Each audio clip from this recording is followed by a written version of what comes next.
Moving on, an Anambra native doctor, Chidozie Wangu, popularly known as Akwa Okuko, is facing 6 charges from the state government, including alleged involvement in money rituals and suspected ties to drug dealers. If he's convicted, he could face up to 20 years in prison.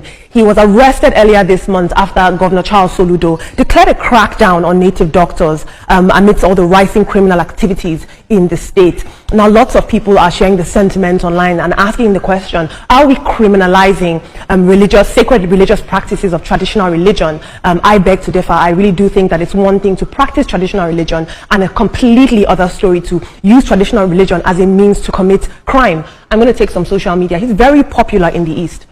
Paul Twin says, this is a proper witch hunt. All these charges are exactly the same thing every pastor is guilty of. They all pray for the same fraudsters and Yahoo boys. I have no connection with this man, but he's simply being made an example of. It took almost 2 weeks to charge him properly. Grandpa Frank says, you mean he can't disappear from custody and appear in his living room? Valid question. And finally, Wisdom says, I want to believe he has enough charms to deliver himself from the encumbrances of the law. Those who claim to have the powers to deliver others from difficulties should be able to deliver themselves. Not only are you feasting on the naivety and the gullibility of the populace, you are now committing crime. Unacceptable, and I hope that justice prevails. But talking about all the wishes, when Russia-Ukraine war started, all the wishes in Ukraine, they came together to curse Russian president. But we see that the Russian president is still standing today. So you do not fight government. You can't fight government and win, no matter what power, esoteric power that you wield. You can't defeat the government. That's the bottom line. Veronica.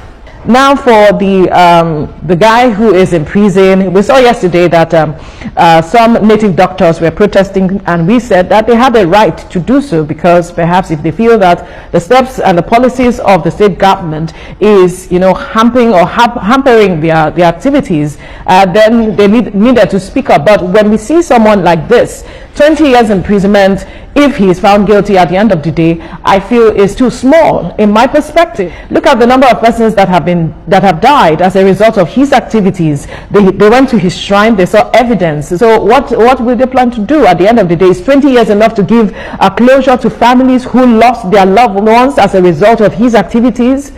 That's the big question. So he needs to face the full wrath of the law if he is found guilty. And right now, I don't think he is not guilty. Now, this is me speaking. Let me quickly add one more thought. for the man, contributing to ritualism, we should be very careful, because one of the tweets saying that is it a fight against traditional religion, whether it is Christian religion or Islamic religion or traditional religion.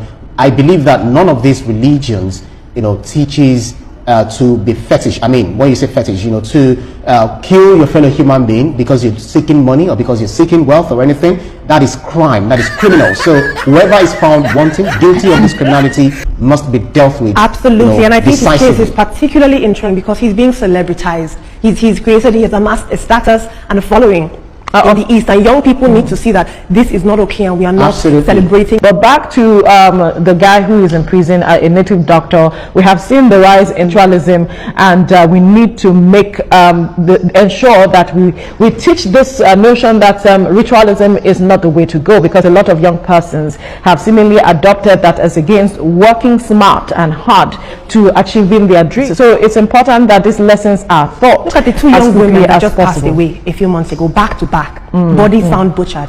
It's unacceptable, Ron. I agree with you. Femicide is not acceptable.